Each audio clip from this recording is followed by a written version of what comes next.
Hi everyone, आज है 29 अगस्त। आज करंट अफेयर्स के जितने भी इम्पोर्टेंट क्वेश्चंस होंगे सभी क्वेश्चन को पूरे डिटेल्स में डिस्कस करेंगे। पीडीएफ आप टेलीग्राम से डाउनलोड कर सकते हैं, लिंक डिस्क्रिप्शन में दी गई है। तो चलिए शुरू करते हैं। पहला प्रश्न है, हाल ही में किस स्पेस एजेंसी ने क्रू 7 मिशन को अंतरराष्ट्रीय अंतरिक्ष में प्रक्षेपित किया है? तो आपको याद रखना है, नासा की स्पेस एजेंसी ने क्रू 7 मिशन को अंतरराष्ट्रीय अंतरिक्ष में प्रक्षेपित किया है। नासा के बारे में इंपॉर्टेंट नोट्स को आइए जानते हैं। नासा का फुल फॉर्म होता है national aeronautics and space administration और इसका हिंदी नाम राष्ट्रीय वैमानिकी एवं अंतरिक्ष प्रशासन। नासा की स्थापना 1958 में हुई थी। नासा के headquarter Washington DC United state में है। नासा के अध्यक्ष निकोला फॉक्स हैं। नेक्स्ट है, हाल ही में G20 संस्कृति कार्य समूह की बैठक कहाँ शुरू हुई है? तो G20 संस्कृति कार्य समूह की बैठक जो है वो वाराणसी में शुरू की गई है। नेक्स्ट है, हाल ही में भारतीय तटरक्षक ने समुद्री बढ़ाने के लिए किस देश के तटरक्षक के साथ समझौता किया है? तो भारतीय तटरक्षक ने समुद्री बढ़ाने के लिए फिलीपींस देश के तटरक्षक के साथ समझौता किया है। नेक्स्ट है, हाल ही में किसने नया फैशन स्टोर युस्टा लॉन्च किया है? तो आपको याद रखना है, नया फैशन स्टोर युस्टा जो लॉन्च किया है वो रिलायंस रिटेल की कंपनी है। नेक्स्ट है, हाल ही में किस देश ने मुहाजिर 10 ड्रोन का उद्घाटन किया है? तो मुहाजिर 10 ड्रोन का उद्घाटन जो है वो ईरान देश ने की है। नेक्स्ट है, हाल ही में देव कोहली का निधन हुआ है, वे कौन थे? तो आपको याद रखना है, देव कोहली जो थे वे एक गीतकार थे।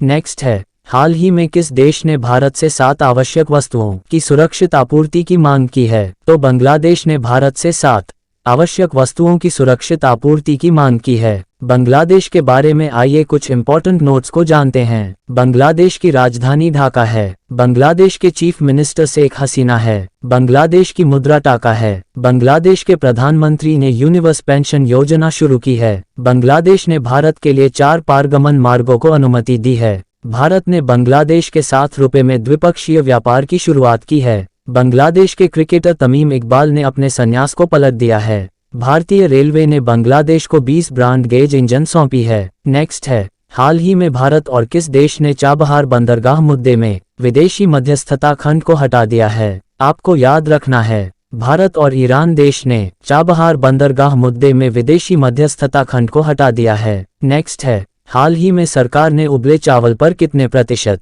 निर्यात शुल्क लगाया है? तो आपको याद रखना है, उबले चावल पर 20% निर्यात शुल्क लगाया है। नेक्स्ट है, हाल ही में भारत और किस देश ने पहले कागज रहित लेन देन का परीक्षण किया है? आपको याद रखना है, भारत और सिंगापुर देश ने पहले कागज रहित लेन देन का परीक्षण किया है। सिंगापुर के बारे में आइए इंपॉर्टेंट नोट्स को जानते हैं। सिंगापुर की राजधानी सिंगापुर सिटी है।